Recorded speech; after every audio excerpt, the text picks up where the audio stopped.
नमस्कार। चंद्रकांत भट्ट अमेरिका से। इंसान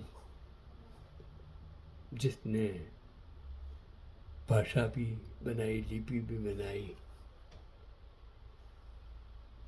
ज्ञान से विज्ञान बनाया और हमने ही सभी का नाम दिया। जन्मा हुआ बच्चा, उसका नाम किसने? हमने। और जिस भाषा को हम समझते हैं, इस भाषा का अर्थ के मुताबिक नाम होता है। मेरी सरनेम भट्ट है, संस्कृत शब्द है जो बुद्धिशाली योद्धा, soldiers who lead the war, उसको भट्ट कहते हैं। लेकिन मैं तो बुद्धिशाली योद्धा तो नहीं हूँ, फिर भी मेरी सरनेम भट्ट है। यही हमने राम का नाम का दुरुपयोग किया और उपयोग भी किया कि राम क्या है। जो हमेशा आराम में पड़ा रहता है उसे राम कहा जाता है। जो एक बार सोकर फिर कभी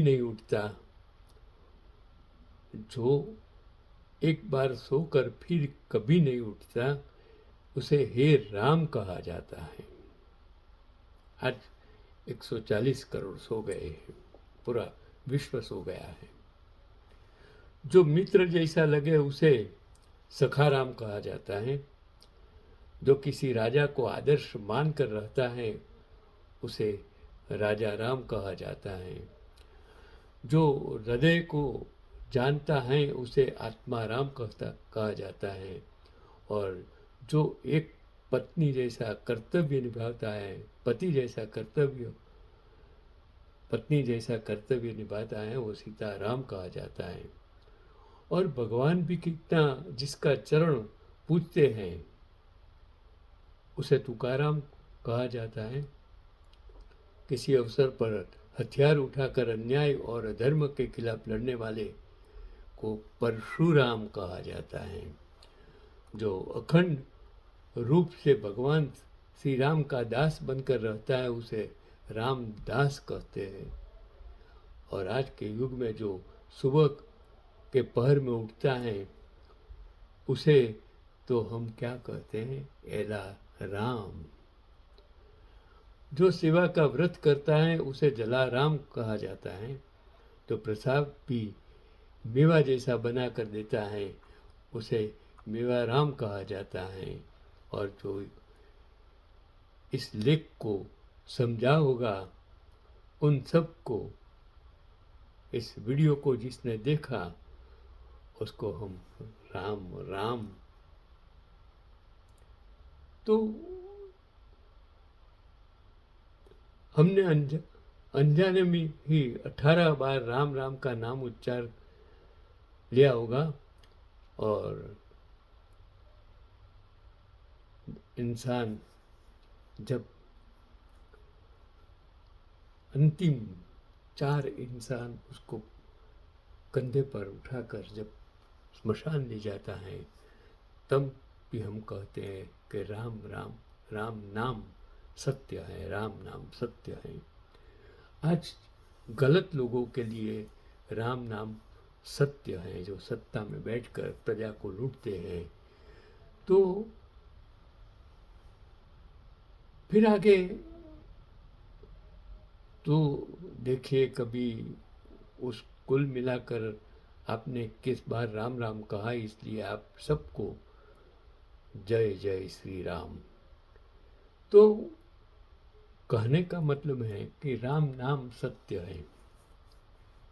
हमने राम के नाम का कितनी दफे किस जगह उपयोग किया, लेकिन क्या जिस पृष्ठभूमि में रामायण महाभारत लिखा उसमें, वो रामायण में जो रामायण उसमें राम भला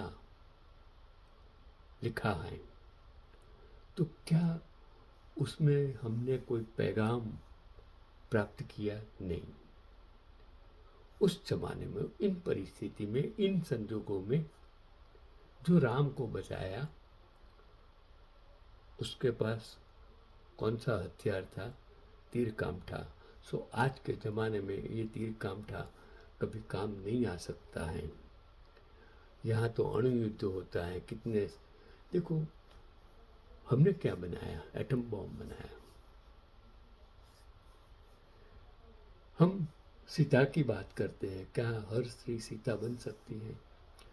हम द्रौपदी का उदाहरण देते हैं, क्या हर स्त्री द्रौपदी बन सकती है? उसमें भी गलत हुआ। उसमें हर स्त्री का अलग अलग किरदार बताया। वही बताता है कि हर स्त्री में अलग अलग रूप होता है, हर पुरुष में अलग अलग रूप होता है। And everything is geneticals. मैं हर वक्त कहता हूँ कि और आर्टिकल्स के गड़पण का वश कर। पुराने समय में एक राज्य में एक ऐसा रिवाज था कि हर 5 साल पर राजा की नियुक्ति गांव की जनता में से ही होती थी और नया राजा 5 साल तक राज्य करता और जब नया राजा आता तो पुराने राजा को राज्य की सीमा के बाहर बहने वाली नदी के पार गहरे जंगल में भगवान पर उसे छोड़ आना होता था।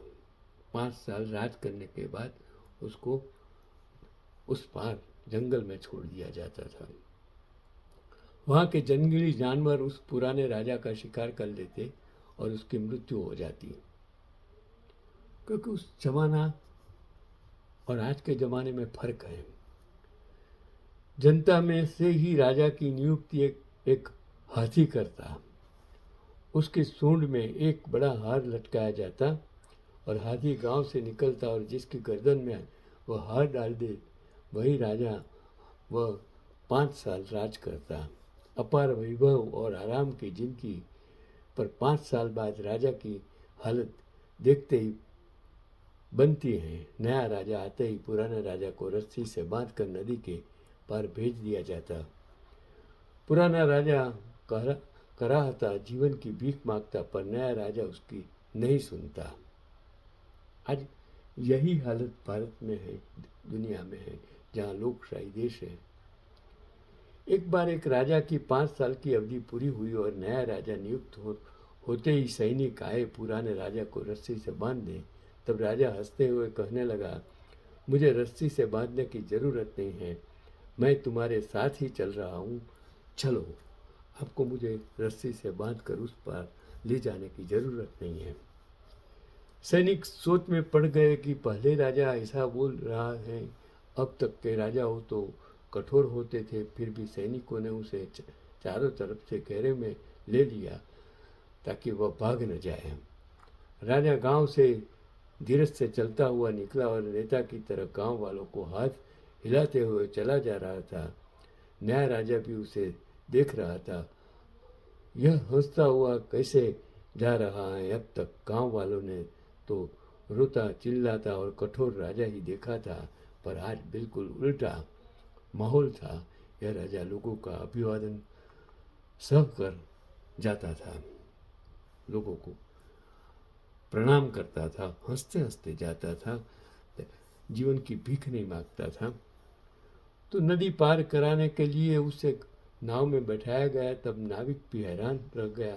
अब तक के राजाओं को तो रस्सियों से बांधा जाता था और वे चिल्लाते हुए बचाओ बचाओ की आवाज़ें करते थे, जबकि यह राजा तो गीत गा रहा था। जब नाव चल पड़ी तो नाविक बोला, राजा क्या तुम पहले वाले राजा हो? हंसते हंसते विदा ले रहे हो? तुम्हें मौत का डर नहीं लगता? तुम्हें कोई रात तो जरूर है। राजा ने कहा, तुम्हारी बात सही है, तुमने मुझे सही पहचाना। चलो मैं तुम्हें पूरी बात बताता हूँ।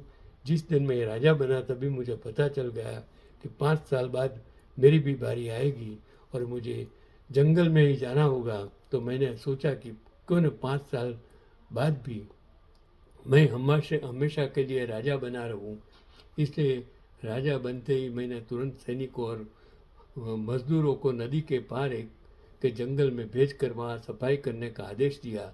मैं राजा था इसलिए किसी भी आदेश दे सकता था, तो वही मैंने सबसे पहला काम करवा दिया। अगले साल वहाँ होशियार प्रधानों को भेजकर बुनियादी सुविधाएं विकसित करवाई।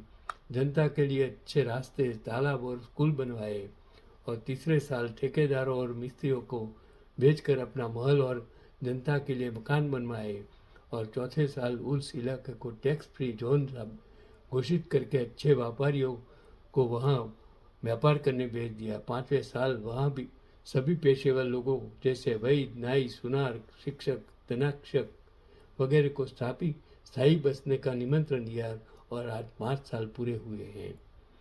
अरे भाई ध्यान से सुन, क्या तू दूर से शहनाई, ढोल और नगारों की आवाज़ सुन रहा है? यह मेरे स्वागत के लिए लोग प्रतीक्षा कर रहे हैं। मुझे राजा के रूप में यहाँ तो केवल 5 साल ही राज करने को मिला, पर वहाँ मैं पूरी जिंदगी राजा बनकर रहूँगा। यही है मेरी मुस्कान का रहस्य।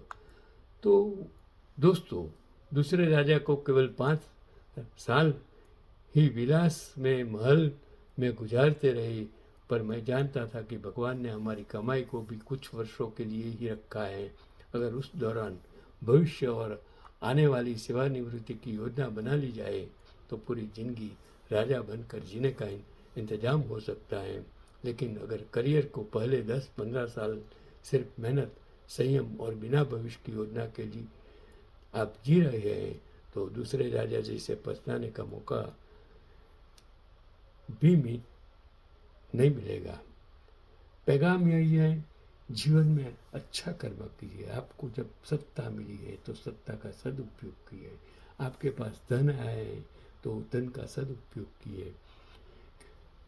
आप ऐशो आराम के लिए आपको सत्ता धन नहीं दिया गया है। सत्ता और धन किसी को मदद करने के लिए, समाज के लिए, देश के लिए, कुटुंब के लिए, गरीबों के लिए, मजबूर लोगों के लिए, ज़रूरियातमंद लोगों के लिए है। यही आज का पैगाम।